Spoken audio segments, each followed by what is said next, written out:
Bonjour à tous et bienvenue dans Daily Débrief numéro 7. Nous enregistrons le mercredi 23 mars le matin. Et l'objectif aujourd'hui c'est quoi? C'est de répondre à vos questions suite au Daily Débrief numéro 6, de réagir face à l'actualité, nous allons parler principalement de l'attrition des généraux, et ensuite derrière d'analyser certaines vidéos. Et la grosse vidéo sur laquelle nous allons insister aujourd'hui, c'est celle du tir des hélicoptères russes en loft qui a beaucoup fait parler sur la toile. Je vous rappelle que c'est un format volontairement apolitique et purement technique. Ça ne retire en rien notre vision de l'atrocité de la guerre. L'objectif, c'est de vous apporter une autre source d'information. Et on fait tout ça avec Laurence, la voix de la communauté, juste après le jingle.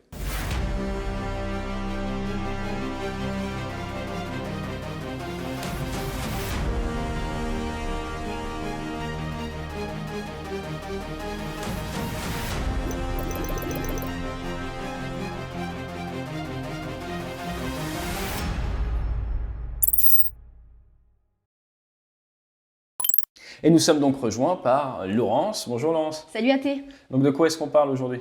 Alors, on va commencer par cette première question concernant la base qui a été peu bombardée. La dernière fois, tu n'as pas forcément pris de position et certains de ta communauté pensent que c'est justement pour réutiliser cette base. Qu'est-ce que tu en penses? Effectivement, donc on vous avait montré ces images avant les frappes, après les frappes. Donc comme on a vu, comme on a dit, à peu près 8 impacts de missiles de croisière. Et mon avis personnel sur la question, c'est que je ne m'étais pas prononcé pour une bonne raison, c'est que c'est pas évident. Pourquoi c'est pas évident? Parce qu'à chaque fois que vous attaquez un endroit, il y a un objectif militaire, il y a un état final recherché, et ça peut être de le réutiliser, comme vous êtes certains à nous le dire, ça peut être la destruction totale, ou ça peut être... Justement, en parlant de destruction totale, il faudrait combien de missiles pour détruire une telle base? Il en faudrait beaucoup. Si tu as une destruction totale, comme tu peux le voir, comme vous pouvez le voir, il y a énormément de ce qu'on appelle des DMPI. Un DMPI, en gros, c'est un objectif qu'on voudrait traiter. Et là, pour détruire une base, il faudrait plus de 100 missiles de croisière si on veut absolument tout casser. En plus, on ne sait pas ce qu'il y a dans les hangars, donc on est sur plus de 100 missiles de croisière. Donc quand on en est à tirer 8, peut-être un peu plus, avec certains interceptés, c'est qu'on n'avait pas une volonté de mettre toute son énergie dessus, de tout détruire, de tout casser. Donc peut-être, oui, pour utiliser, peut-être tout simplement parce qu'on voulait utiliser sa puissance militaire ailleurs et juste marquer un peu le coup ici. Et est-ce que c'est un vrai sens de réutiliser une base Oui, alors c'est un vrai sens de la réutiliser s'il y a une avancée vers l'ouest. On a vu qu'à l'heure actuelle, ils n'ont pas trop l'air, les Russes, de vouloir aller vers cette partie-là, parce que là, il s'agit d'une base vraiment dans l'ouest de Kiev. Donc au final, à faire ça, qu'est-ce que vous faites? Vous montrez, on a capacité à les taper chez vous, on fait un petit peu de dégâts, mais vous laissez plutôt éventuellement les Ukrainiens réutiliser leur base. Maintenant, nous allons passer à cette question concernant le drone Punisher. Peux-tu nous dire ses caractéristiques? Oui, alors le Punisher, c'est un drone qui a été inventé en 2014, parce que, vous le savez, l'invasion elle a commencé fin février, mais il y a la guerre dans le Donbass depuis un paquet d'années. Et en 2014, il y avait des militaires ukrainiens qui se sont dit, il nous manque la troisième dimension avec un petit drone utile. Ils sont un petit peu inspirés des tout débuts de l'aviation, Première Guerre mondiale, où il y avait des pilotes qui larguaient des grenades. Ils ont fait le Punisher, 2,2 mètres de large, donc c'est quand même petit, et qui peut emporter soit une petite bombe de 3 kg, soit 3 petites bombes de 1 kg, et qui peut avoir un impact sur du personnel ou sur, par exemple, des véhicules de soutien. Il existe d'autres versions? Oui, alors ils aiment bien les noms un petit peu Hollywood drama. Punisher, vous connaissez, c'est une série et également un film. Spectre, pour les fans de James Bond. Spectre, du coup, c'est caché dans l'ombre. Et c'est un petit drone de reconnaissance, encore une fois, ukrainien. Et du coup, est-ce qu'on peut dire que ces drones low cost, c'est une sorte de révolution pour les combats modernes? Alors, révolution, ça serait intéressant. Moi, je pense que la révolution a déjà eu lieu. Après, on n'a pas forcément intellectualisé dans les états-majors occidentaux. Si on regarde ce qui s'est passé en Arménie, tout ça, on a clairement vu que ces petits drones, un petit drone pouvait avoir un impact sur un système sol-air très coûteux, à plusieurs millions de dollars. À partir de là, la révolution elle a eu lieu il y a quelques années déjà.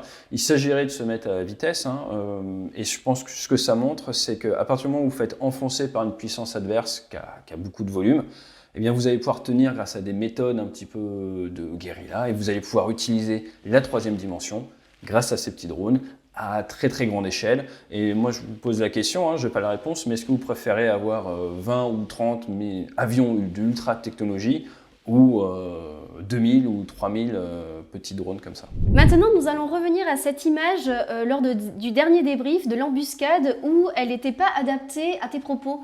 Tu as un petit mot du coup à dire? Effectivement, la dernière fois, à ce moment-là, je vous parlais des frappes depuis la 3e dimension, depuis les drones. Et là, clairement, en fait, ce qu'on vous montrait, c'était des tirs d'artillerie qui étaient guidés par les drones et également des embuscades qui étaient préparées et coordonnées grâce à la 3e dimension, grâce aux drones. Donc certains m'ont dit, mais c'est pas une frappe de drone. Non, c'était de la reconnaissance grâce aux drones, effectivement. Mes paroles n'étaient pas bien synchronisées avec les images. Quel type de système existe-t-il pour les frappes par drone? Pour les frappes par drone, donc voilà, donc soit on fait de la reconnaissance, soit le drone fait la frappe, et là ça va principalement être du laser la plupart du temps. Donc vous avez le drone qui est en vol, qui a un émetteur laser, par exemple le TB2, qui va illuminer la cible, qui va envoyer un missile, qui va suivre ce faisceau laser, jusqu'à l'impact, et c'est une précision métrique. Maintenant, nous allons passer au sujet d'actu. Concernant le taux d'attrition des généraux, il est assez important. Pourquoi? Effectivement, donc généralement on se focalise plutôt sur la 3e dimension, sur les avions, mais là le commandement c'est quelque chose d'extrêmement important. Si on regarde un petit peu ce qu'on connaît, par exemple la guerre en Afghanistan, qui n'était pas un conflit de haute intensité, on était sur un général américain perdu sur toute la guerre. Il a été perdu par ce qu'on appelle du green on blue. Qu'est-ce que c'est le green on blue? Alors, le green on blue, c'est quand tu as une force avec laquelle tu travailles. Donc là, c'était des Afghans qui tuent quelqu'un de ton côté, un allié, un bleu. En temps normal, c'est du blue on red ou du red on blue. Si tu as du blue on blue, c'est du tir fratricide. Si on regarde ce que l'on sait et ce qui a été confirmé par les Russes, on est sur 5 ou bientôt, je crois, 6 généraux qui ont été abattus.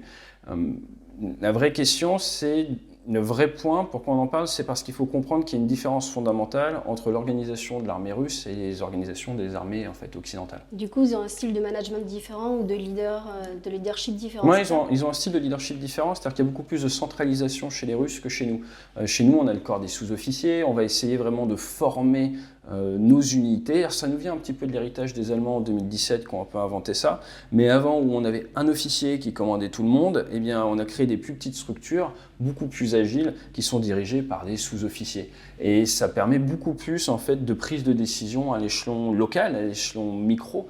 Et une fois qu'on a expliqué à tout le monde l'état final recherché, l'intention du commandement, on distribue un petit peu les missions, on distribue un cadre d'emploi de la force, un cadre, voilà ce qu'on veut faire, voilà comment on veut le faire, mais voilà en gros vos marges de manœuvre, vos règles d'engagement. Et nos hommes, même s'ils sont coupés d'un point de vue communication, ils vont tout mettre en œuvre pour atteindre cet objectif.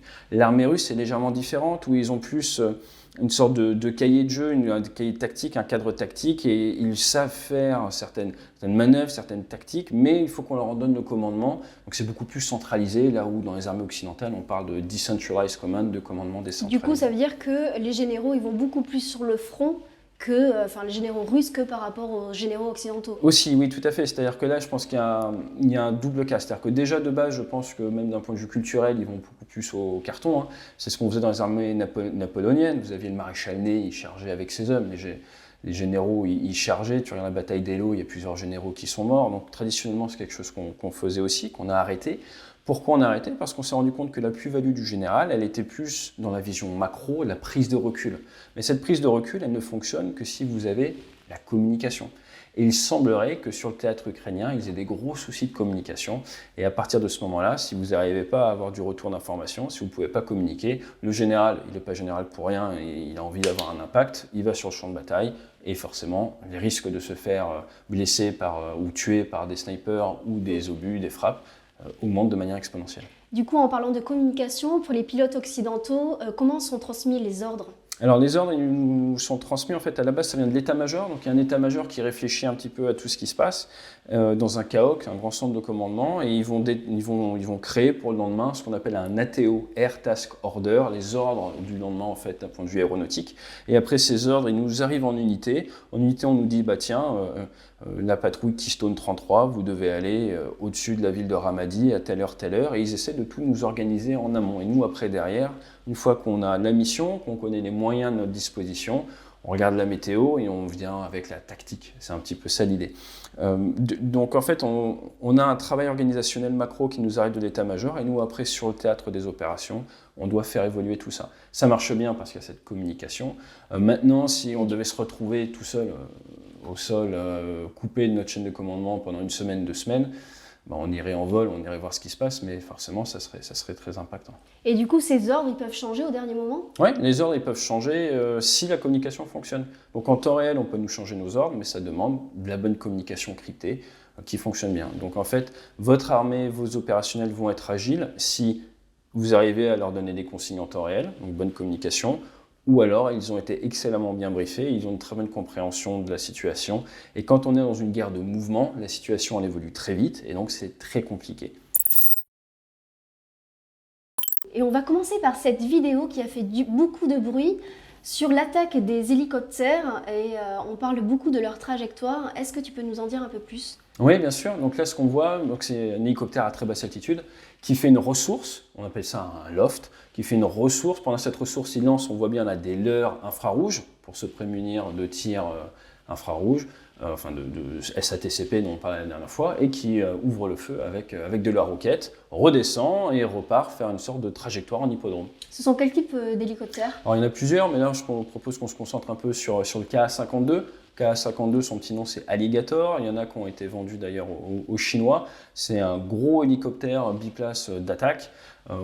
Spécificité, c'est ses doubles hélices, contrarotatives, et c'est un hélicoptère, un des hélicoptères les plus modernes, utilisé par les Russes, avec donc, un panel d'armement assez complet. Est-ce que c'est une technique reconnue? Alors la technique de loft comme oui, ça, c'est assez original.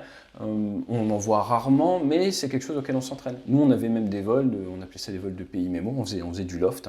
J'ai volé sur Super Étendard. Le Super Étendard, qui est un avion, mais c'est un peu les mêmes principes. Et avec le Super Étendard, eh bien, on arrivait à très basse altitude. Et si on voulait ne pas être détecté par les adversaires, ne pas se faire tirer par des Stingers ou autres, eh ben, là, il faut rester très bas. On restait très bas et on faisait une ressource. Et lors de cette ressource, on autorisait le départ de nos bombes de 250 kg. Et donc en étant très bas, on tirait sur le manche, ressource à 2 ou 3 jets constants, la bombe partait, et comme les hélicos là, sauf que nous on passait sur le dos, on leurrait et on partait. Ça s'appelle un loft. C'est quelque chose auquel moi j'ai passé des dizaines d'heures à m'entraîner. Et d'ailleurs, pourquoi ils ont fait ça? Là, ils auraient fait ça, je pense, parce que leur objectif, c'est de saturer une zone avec de la roquette, saturer cette zone-là, et ils n'ont pas besoin d'une précision hors du commun. Pourquoi? Parce qu'ils sont plusieurs, il y avait un gros volume des feux, et ils n'ont pas envie de prendre de risque d'être abattus. Donc je pense que c'est une volonté de ne pas s'approcher trop proche de l'ennemi, rester dans une zone où ils savent qu'ils ne vont pas se faire tirer dessus, et apporter un feu, un peu de barrage, un peu saturant à plusieurs kilomètres. Donc pour toi, c'est pas considéré comme de l'abandon? Non, effectivement. Alors, je vais poser ça. Effectivement, on a vu passer certaines théories sur Internet où certains disent que c'est peut-être pour se débarrasser des bombes parce qu'ils n'ont pas le moral et ils veulent tirer. Alors là, ce qu'ils tirent, c'est de la roquette. Donc il y a différents types de roquettes. Là, ce que vous voyez sur les images, c'est de la roquette de 80 mm, ce qu'on appelle la S8. Ça fait à peu près 15 kg pièce. Il y a 3 à 4 kg d'explosifs à chaque fois et c'est à peu près 4 km de portée. Ce qu'il faut savoir, c'est quand vous tirez ça, ça met 1 à 2 secondes à s'armer, mais après il peut y avoir une autodestruction. Donc, comment? En fait, il y a une sorte ça s'appelle le fuse, il y a un petit système, et au bout d'un certain temps, ça fait exploser la roquette. Alors je ne sais pas celle-là si ça les inhibe ou si ça les fait exploser, mais du coup, dans cette technique de loft, il ne faut pas faire tout et n'importe quoi. Mais on voit qu'ils ont l'air de maîtriser, là au niveau de ces images, on voit qu'il prend à peu près 20 degrés néo, mais surtout on voit au fond devant, là, on voit toute la zone des fumées. On voit bien la zone des fumées, et donc ça veut dire qu'ils connaissent à peu près la trajectoire balistique de leur armement, et ils savent, et ça a l'air de fonctionner, ils savent sur quoi ils tirent. Et concrètement, l'autodestruction, ça sert à quoi? L'autodestruction, ça sert à éviter d'avoir un armement qui part et qui fasse sa vie ad vitam aeternam, ou qu'à terme, il ne fonctionne pas. Donc de manière générale, sur la plupart des armements, tu as une autodestruction au bout d'un certain temps. Et donc voilà, c'était Daily Débrief numéro 7. On espère que ça vous a apporté un éclairage un petit peu différent. Notre gros objectif, c'était vraiment de réagir face à cette tactique d'hélicoptère qui peut sembler un petit peu déroutante à premier abord. On espère que ce format vous plaît. N'hésitez pas à nous faire part de vos remarques dans vos commentaires. Je pense que vous avez remarqué, on essaye de s'améliorer en permanence, de débriefer chaque daily débrief. Donc si vous voulez nous envoyer des vidéos, si vous avez des questions, des remarques, eh bien, soit vous les mettez en bas, soit vous allez directement sur le site web débrief.org. On a la rubrique Daily Débrief.